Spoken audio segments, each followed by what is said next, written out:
Primetime local news, serving the Lakeland and Midwest regions.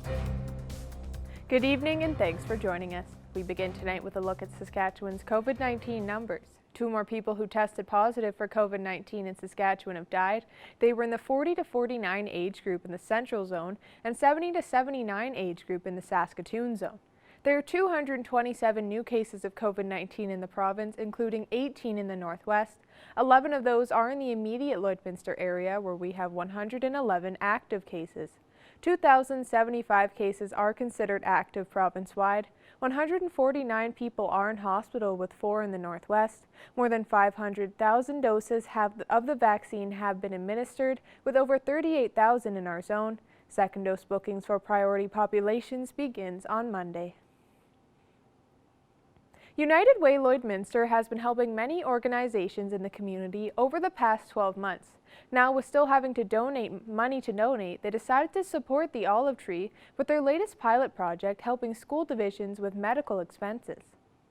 There are lots of, social assistance or low-income medical programs, but there's always stuff that's not included. Or, for example, if you have a really high prescription, you need really thick lenses, maybe the thinner ones aren't included, and that's something that's important to us. United Way Lloydminster donated $10,000 and will be funding the project for the next 2 years. We got down to where we had so much left, and we kind of thought, well, we'd really like to find something to focus in on, and this project came up, and we all fell in love with it at the board and thought, boy, wouldn't that be fantastic. You know what, it's great being able to partner with the olive tree, and I definitely thank the United Way for this donation, because it definitely is going to make our families be able to access the services quicker and get what they need sooner. We see families lots of times needing prescriptions and then sometimes can't afford that additional dispensing fee that drugstores charge. So this allows them to put that dispensing fee potentially to other needs that they may have, whether it's food or clothing, those types of things. So that's really beneficial for us and for them. The Olive Tree believes this project will help many students in the community and are thankful for the support. With May being Sexual Violence Awareness Month, the Alberta Council of Women's Shelters is inviting men to get involved in the conversation. Our Shelby Clark spoke with them for more info on how they're getting people to discuss these issues even through the pandemic. I'm speaking with Christy Lavin with the Alberta Council of Women's Shelters. Thanks so much for joining us today. Now, May is Sexual Violence Awareness Month here in Alberta. What is ACWS planning for it? Well, Sexual Violence Awareness Month is such an important event. It's an opportunity to learn more about the prevalence of sexual violence in Alberta.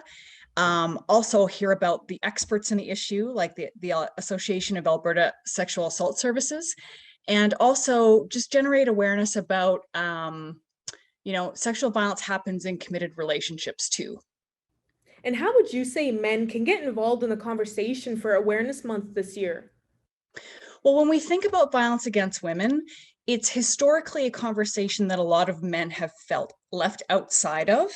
And so we know that we need men. We need the majority of guys who are the great guys to learn more about this issue, because they have an opportunity to have a huge influence. And I think a lot of guys want to help, they want to learn more, but they often don't know what to do, right? Beyond donating, beyond going to the event, beyond taking care of the women in their lives, what do I do to create social change? And can you expand more on what the Leading Change TM expansion pack exactly is? Absolutely. So here it is. This is what it looks like. And all you have to do is you have to go to leadingchangepack.ca and you enter your information on the website. It's a very simple form. And then we mail you one out, and they're free thanks to the EPCOR Heart and Soul Fund. And it's basically a self-guided toolkit to better equip people to know how to interrupt toxic and violent behaviors when they see them. And was it the global pandemic that inspired this idea for the expansion packs? Yeah, I mean, leading change is our call to action of the Alberta Council of Women's Shelters. We know that it can't just be social workers and professionals and working in the field who are going to create change on this issue. It's up to everybody really to create change. And so when the pandemic hit, we had to get creative about our training and how to get the message out and how to equip people to have the conversation in community. So we created the expansion pack as a way to kind of enable that individual transformation. And what is ACWS hoping to achieve by people getting these packs across the province? You know, our hope is just if we can get people to think about the issue of violence against women, if we can get them to learn a little bit more about sexual assault and the prevalence in our province, the next time they have a conversation with a colleague, the next time they hear something, you know, in the media, they're just going to question it. They're going to think about it a little bit differently and take action in a safe way to create change, to create that culture change that is critical if we're ever going to see a reduction in the numbers. And how has support been with these packs since people have gotten them over the past few months? It's been really great. We still have lots more to go. We've got about 500 left, but we've had 500 go out the door. And so far, a slightly higher percentage of women have subscribed to them than men. That's totally fine. The expansion packs are for everybody. But it's been about 50-50. And the evaluation results that we've received so far are that it's working. People are really valuing the exercises and the activities, some of the contents in the expansion packs, and are actually asking us, is there a next step? Is there a expansion pack level 2? What's exactly all the activities and contents in these packs? Absolutely. So some of the activities are self-guided kind of awareness things that'll link you to a video on a website to understand a little bit more about women's experiences going through the world every day and how they're a little bit different than guys. Some of the activities are things like using the Next Gen Men cards for masculinity. So, and those cards have like activities that go with them, and you can have conversations with men and women in your lives about different themes around promoting healthy masculinities. And we also have a partnership with the Moose Hide campaign to do some cultural awareness. You can learn more about the cultural context of domestic violence. So there's a number of little things like that that you can do at your own time. They're supported by resources and tools. And is there anything else you'd like to add that ACWS is planning for Sexual Violence Awareness Month this May? You know, it's easy. It's super easy, and anybody at any level in their journey can get one. So log into leadingchangepack.ca, get yours today, and tell us what you think. Is there potential for this kind of intervention in an ongoing way, even when the pandemic returns to normal and we're able to do in-person training again? And we also do in-person training online. So if you're interested in leading change training, you can contact us through the website. Perfect. Well, thank you so much for joining me today, Christy. Thank you. I got the chance to catch up with American author Richard Palinelli on the release of his newest book, Gallen's Way. I'm joined here now with Richard Palinelli, an American author. And now for our viewers who may not know much about you, I'll get you just to tell us a little bit about yourself. I actually started as a writer, a freelance writer back in West Texas back in 1983, which seems like back when the pterodactyls were still flying overhead. But I did that for a while. I got into sports writing for a newspaper in New Mexico, and that took me for about 25 years of working as a writer and an editor. And I got to a point maybe about 8 years ago when I kind of looked at the writing on the wall and realized my time as a newspaper writer was over. And I wanted to get back into fiction writing. So for the last 7 or 8 years, I've been focusing on that, and I've been putting out books and short stories and all sorts of content ever since. And you know, once you made that transition with a lot of your books being sci-fi and related to that, where did that inspiration come from? You know, I've always been a huge sci-fi fan. I started reading science fiction back when I went to the library in Turlock, California, which is where I was born. And they had H.G. Wells and Edgar Allan Poe. And then they had an author named James Blish who had adapted all the Star Trek TV shows into a novel. And so I read all those, and it just kind of grew from that. Is I've just been a huge fan of science fiction and fantasy. And most of my stories that I came up with originally were with that focus. But I've also branched out since then. My first traditionally published novel was actually what's considered a political thriller. So but I also read that. So I don't really lock myself into one, and my writing kind of shows how eclectic my reading is. And speaking of your books, you released your newest book, Alan's Way, back in February. So what can readers expect in this novel? Well, the one thing that John C. Wright and I and the other authors who are involved in this, and this is a multi-author project, is that we all wanted to do our own Star Wars, but not call it Star Wars. Basically, if you're looking for a space opera along those lines, that's what you're going to find. And especially with me, because the tagline we have for mine is you have space pirates, princesses, epic battles, and romance and adventure thrown in for good measure. So if you're looking for that kind of story, that's what you're going to find when you pick up that book. And as you mentioned, with the authors kind of coming together for this, what was the inspiration of you guys all wanting to work together? We all had the same reaction to The Force Awakens. We all came out of the theater and were like, that wasn't the Star Wars we were expecting. It wasn't the one we remember going to when we were kids. So John's actually the impetus for this, and his kids in a way, because they were leaving the theater and driving home, and he was railing against this movie. And so they, as kids do, they go, okay, Dad, how would you do it if you're also all knowing? And here we are now months later, because he wrote a Bible for this thing that right now I think is in the 90-page range, that covers the whole 12 ages of Star Quest and all the species, all the races, all the aliens, all the planets, where everybody is in the Andromeda galaxy. And then he opened it up and said, if there's other authors who want to come in and follow what he's done, you're welcome to it. And we all kind of, his wife, Jaji, is the clearinghouse. You send in what you're going to do. She reads it, goes, okay, it's Star Quest, go ahead. So because just the way things worked out, mine is actually the first book out of all of us that got out. John's got a trilogy that's supposed to come out soon.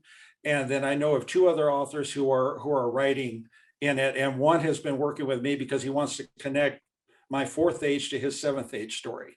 So that's really the beauty of this project, is if we do it right, you could start, wherever you want, and it will connect to wherever you go as you read through the Star Quest saga. So for future plans for this series, you're kind of hoping that you can kind of put your own words back into it, but come off the other writers as well. Yeah, and that was the thing, is I had this space opera idea for a long time, and I never really did it because space opera wasn't something I had done before.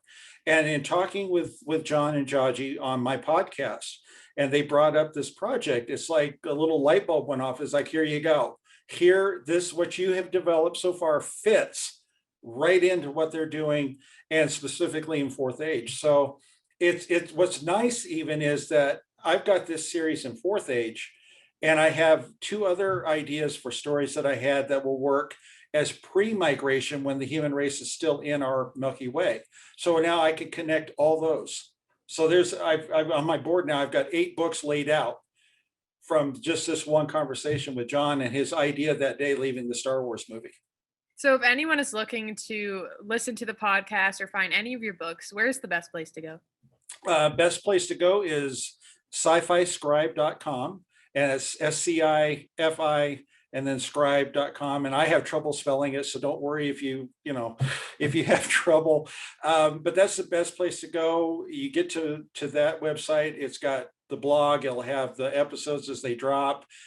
There's a way to buy my books and download them directly from me. So that way, no matter what kind of reader you have, you don't just have to have Amazon's reader, all the other companies that have them out there, you'll be able to download. So everything you need to know will be in that one location. Great. Well, thank you so much for your time today, Richard. Thanks for having me on. It's been a pleasure.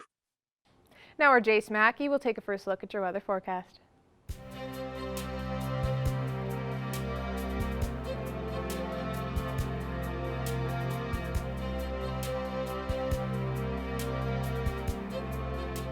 Thanks a lot, Jasmine. As we take a look at current conditions here in Lloydminster, we're currently sitting at 18 degrees. We started off the day very sunny and very bright and warm. As the day progressed, we did see some cloud coverage comes in. As we saw the past few days, we've had nice days starting off very sunny and warm, and then we've had some darker clouds come in as we get into the evening. Taking a look at current temperatures right now across central Alberta and Saskatchewan, the trend is 18 degrees. Here in Lloydminster, we're sitting at 18 degrees, same with Cold Lake, Westcourt, Edson, and Rocky Mountain House, as well as Red Deer. Athabasca and Edmonton are sitting at 16 degrees, and Jasper's a little cooler, sitting at 14 degrees right now. Taking a look into Saskatchewan now, we see Meadow Lake is sitting at 19 degrees, 18 degrees in Prince Albert, 19 degrees in Melfort, and 21 down in Saskatoon. And North Battleford is the warmest on the map right now, sitting at 22 degrees. So taking a look now at North Battleford, as I mentioned, they're the warmest right now in our region. So 22 degrees right now, mostly cloudy, mostly sunny, partly cloudy right now. Overnight tonight, there is a chance we may be seeing some flurries or some precipitation into the evening hours and overnight tonight.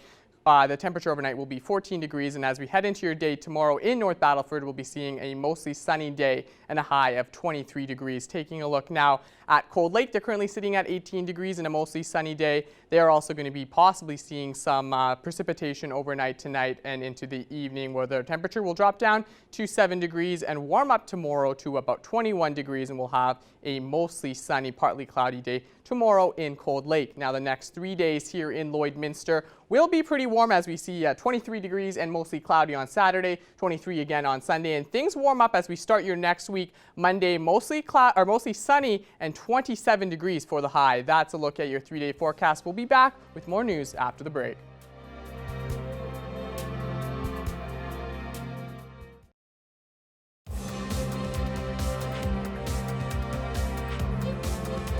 This weekend was supposed to mark the beginning of the U16 football Team Alberta tryouts.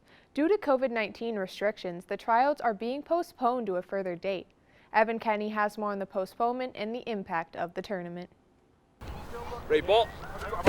There you go. Set. That was low. It's been over a year since most football players have seen a normal game or even practice. At this point in the season, players about to enter high school would be gearing up for the U16 Team Alberta tryouts. For the last few years, Team Alberta has competed in a Western Canadian Challenge with Team BC, Team Saskatchewan, Team Manitoba. And unfortunately, last year the event was canceled. This year it's canceled again. For players lucky enough to make the team, this is their first exposure on the main stage. Yeah, the experience is invaluable. The coaches at that level are strong, so they get to understand the game and learn about the game from different people, learn a different language, different football language, and their football IQs go up tremendously, and they help their high school teams 15-yard line. Here's Nolan under center, rolls right, throws. That's Critch in the open, down to the 5, and he's going to rumble in for a Team Alberta touchdown. Nice. Give the big man the ball. The 2019 team featured running back Duncan Critch from Bonnyville. The 2018 team saw Critch joined by Bonnyville resident Kiston Watchmaker and Rylan Feist, Josh Shapelski, Dylan Oreo, and Lucas Seffern, all from Lloydminster. Critch going in, Team Alberta touchdown. Football Alberta has new plans to host tryouts June 11th if restrictions allow, and play games later in the month. But we're working on trying to at least play one game against Team BC. If things can open up in time for us to have a bit of a tryout camp and get kids together for that. Evan Kenny, Primetime Local Sports. Now our Jace Mackey will take a second look at your weather forecast.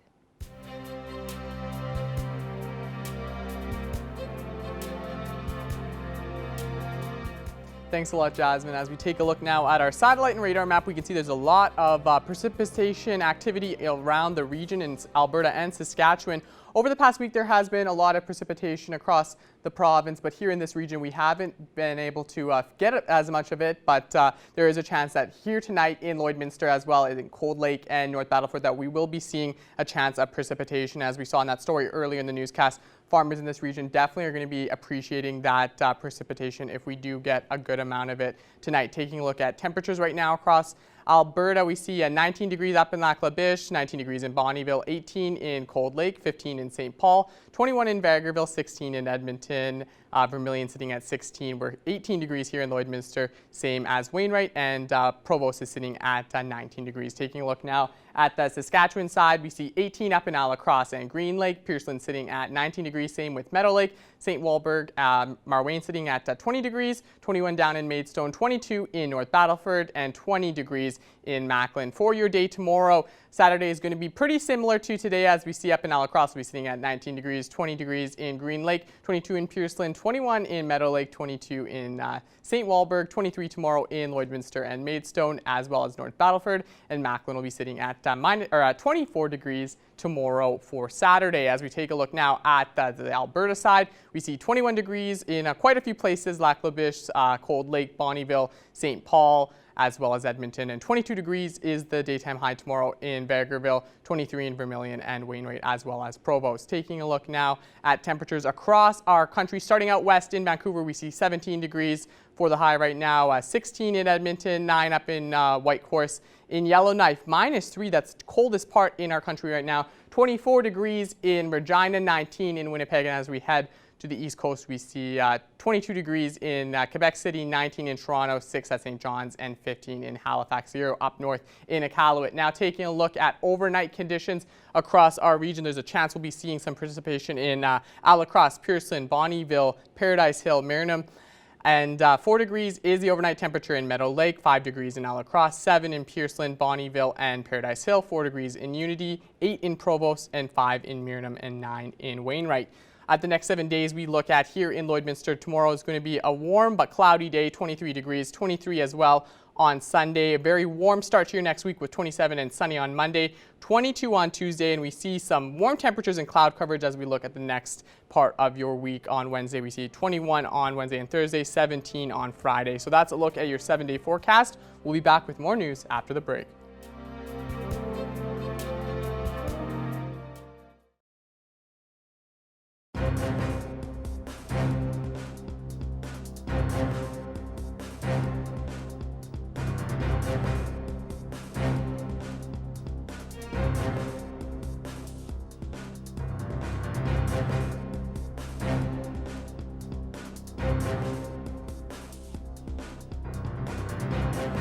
I'm pleased to be joined today on Primetime Local News by Jeff Burrows from the Tea Party. Jeff, thanks so much for taking the time to talk to us today.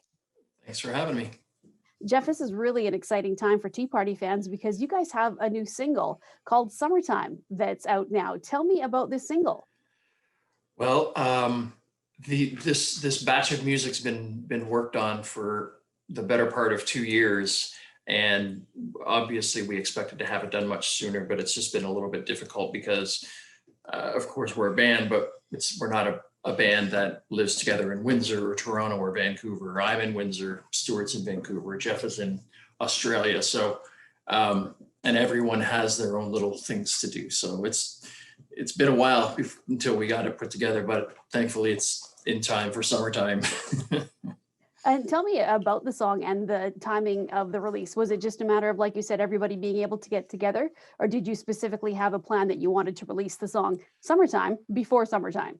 That was the best laid plan so far as the song Summertime. So that ended up being complete, but we didn't want to release that until the entire EP was done. So the only thing that really slowed us down if we weren't dealing with a pandemic is we would have been able to get together last year, complete everything instead of, sending files here and there and whatever. So it was probably postponed a year, but I guarantee it's worth the wait. It's a great track. And now this is going to be part of an EP, you said, not a full album?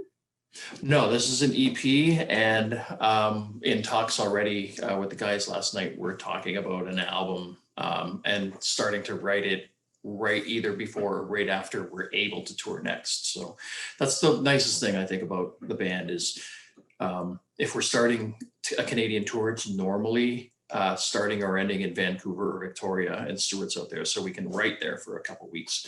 Or if we're going to Australia, Jeff's there and we can write in advance or post tour, which is always, it's nice because you can either relax going in or relax going out. Has there been quite a demand from your fans for some new music? I know, especially during a time like this when there's a lot of people with a lot of time on their hands, they're really wanting, and kudo to a lot of the artists who have come out and done, whether they can do online concerts or whatever they can, but have your fans kind of been on you, like, we really want some new material? Yeah, last year we released a Joy Division cover, Isolation, and it was nice because it gave us, I don't want to say something to do, but it gave us that, satisfaction that we're at least doing something in the meantime. And I think we released a cover of Morrissey's Every Day's Like Sunday a little too quick after it, because if we would have held on to it, it wouldn't have seemed like such a long road. But yeah, a lot of people are excited. I think for us, a band our age, people really are just looking forward to getting back to concerts, right? Of course, there's avid music collectors and so on and so forth, but especially our generation, they love the CDs and the albums. But I think most people are just itching to get out and go see a show of any kind, to be honest. And what's that looking for the Tea Party? What's it looking like now? Are you guys going to be able to get a tour? I mean, obviously some things are up in the air, but can you plan some stuff now? Well, we have the Saints and Sinners tour that has now been booked for the third time, and that's still sitting in November. So that's what we're looking at now, where everyone's positive, everyone understands if something happens again. But yeah, that tour was supposed to have happened twice already. So we've got that along with our friends Moist and the Headstones and Sloan, and that's across Canada jaunt. But we'll have to see, because we're getting close. I can see the corner that we need to turn, but I'm no doctor, and just do what your doctors say, please. That's all. Well, how frustrating has it been for yourself and for the rest of the group? And, I guess just musicians in general, things have been changing so frequently, and, you're trying to get together to do things, and there's all these barriers in your way. And, it's really changed how you guys can make your living as well, too. So how do you cope with this, and how much of a pain has it been for you guys? It's an adjustment. At least in our situation, we're veterans, and I think we have a little bit of money set aside for these. No one was ever prepared for these types of chicanes, but I feel mostly for the younger artists who are on the cusp of doing something great in their career, who should have had that song released last year or should have been on tour this year. That's kind of how or what I feel for the young women and men that have that career ready to start off. Don't feel bad for your Foo Fighters and all those bands. They're lovely and they're amazing, and God bless any band that's huge. But don't feel bad for those guys and gals. They're okay. Feel bad for the younger bands, and feel bad for and help out with some of the technical crew if you can. There's so many opportunities out there to help. And support your local artists more and more. I mean, I'm supporting a local artist right now, Flower Face from Windsor, and buy things. If you're in a position to do it, don't buy another Rolling Stones t-shirt. Nothing wrong with the Rolling Stones. It's just, support a local band, local metal band, local, hip hop artist, local folksy person, Well, Jeff, thank you so much for taking the time to talk to us today. And this is so exciting to be able to talk about a new single and, like you said, hopefully a tour. So when fans are looking around, I'm sure most of them know where to go. But for maybe those new fans that haven't, been exposed to your music as much, what's the best way to find the single and to check out stuff from the past from you guys? If you just go to teaparty.com, just Google it. It's right there. You'll be able to find the selection of in the library, and of course all of your Apple Musics and streamings and so on and so forth. It's all there. You young kids don't have to go buy records. All right, Jeff. Well, thanks so much for taking the time to speak with us today. Really appreciate it. Thank you.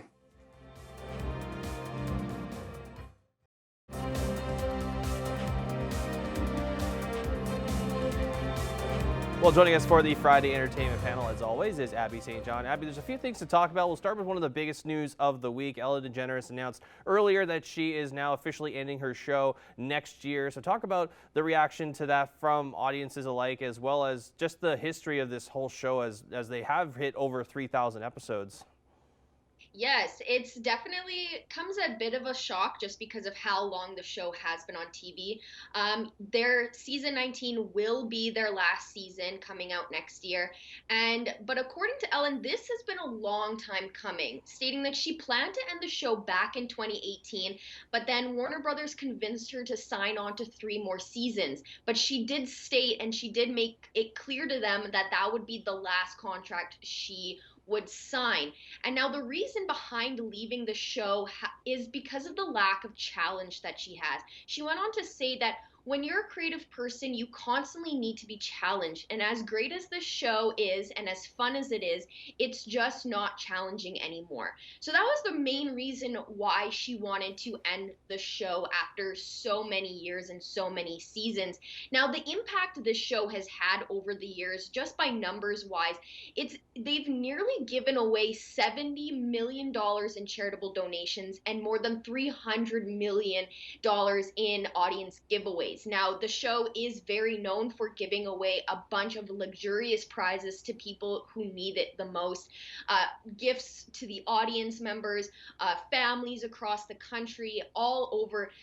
The show has really given back and has had a huge impact on many, many people's lives. So the show has done a lot over the almost 2 decades that it's been on air. So it's going to be very sad to see that it's no longer going to be on air, but it has such a long-lasting legacy that no one is going to forget about it. Absolutely, and of course you mentioned those big giveaways. That's what that show is known for. Of course, I'm sure a lot of fans will miss the 12 days of giveaways, which is the most popular part of her show every year. Another popular thing, Abby, is the announcement for the Friends reunion has finally been revealed on when we're finally going to get to see that. That's been years in the making. So talk about some new information that also came out on who's possibly is going to be on the show and what we can expect now. Yes, so Friends, the reunion as it's titled, or the one where they get back together, is coming to HBO Max on May 27th. Like you said, it has been a long time coming. It's been rumored and discussed over the past couple of years, so it's finally coming. They finally have a release date, May 27th. The whole main cast is returning, and they're also executive producers on the episode. But it was explained through HBO Max that this isn't a new episode. It isn't an original that's going to be added to the series. It's just the cast coming on, going behind the scenes, sharing stories of the experience, and talking just about the show in general. So they won't be coming back as their characters. They will be coming back as themselves.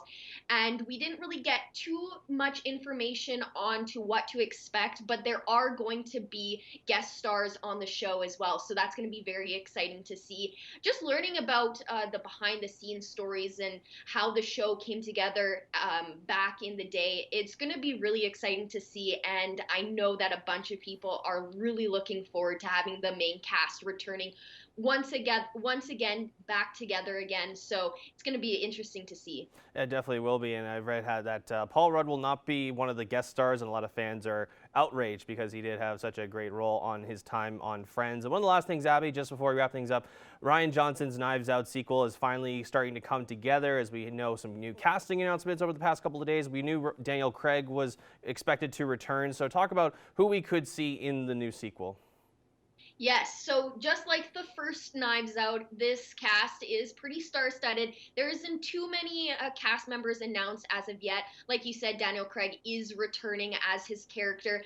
But also joining the cast is Catherine Hahn, Dave Bautista, Edward Norton, and Janelle Monáe. So that's already a star-studded cast. You know, just hearing the name Catherine Hahn already has me excited because she's a phenomenal actress. So funny, and I think she's going to make a great addition addition to this type of movie. Now, going back to Knives Out in 2019, it made over $300 million in the box office and received a 97% critic rating, making it certified fresh, and a 92% audience rating on Rotten Tomatoes. So the first movie was a success. It had a huge cast: Chris Evans, Jamie Lee Curtis, and so many others in the movie, that this next one, the second one, is looking to be as exciting as the first one, just with the short cast list that has already been announced. So I'm very excited to see what kind of mystery or murder mystery that they're going to put together for this movie, and who the villain is, as Chris Evans was the bad guy in the first one. So it'll be interesting to see who will take on that role in the second one.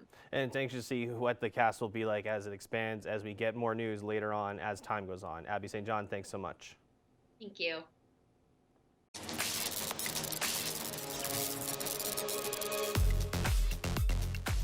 You've still got time to get a ticket so that you can win the Dream Backyard Package raffle and support the B. Fisher Foundation. The draw is coming up on Wednesday, so if you win this Dream Backyard, you're going to get to enjoy it just in time for the May long weekend. Get your ticket online, bfisher5050.ca, for your chance to win this package. That includes a smoker, a 7-person outdoor sectional, a really cool fire table, and some meat for you to grill up on your new smoker. Plus, you support a great organization. Just imagine the summer memories you'll make this year if you win that Dream Backyard Package raffle. Get your ticket today. The draw is coming up on Wednesday. bfisher5050.ca.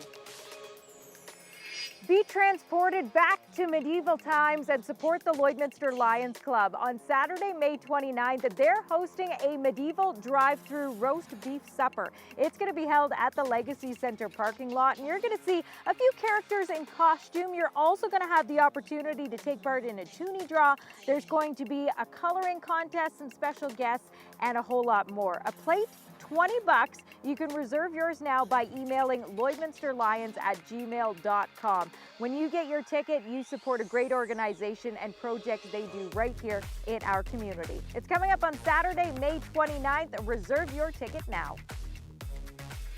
And you can now get your kids registered for a number of summer camps that the City of Lloydminster will be hosting this summer. Maybe your kids love superheroes, maybe they love science. You'll find a camp that they'll really enjoy, and you can get them registered now at lloydminster.ca/guides. Well, whatever you choose to do this weekend, we hope you stay safe and stay healthy.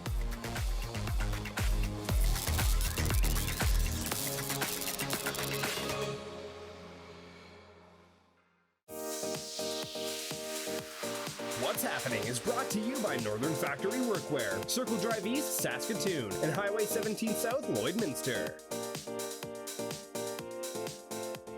And we're going to take another look at your 7-day forecast here in Lloydminster. Starting off your weekend tomorrow on Saturday, we're going to be seeing a cloudy day and a high of 23 degrees. 25 is the high on Sunday. The high on Monday is going to be 27, so we start off your week very warm on a mostly sunny day. The sunny conditions continue on Tuesday, and we'll see a high of 25. We'll see some cloudy conditions for the rest of the week. 21 is the high on Wednesday, 20 degrees on Thursday, and we wrap things up on Friday with 14 degrees for the high.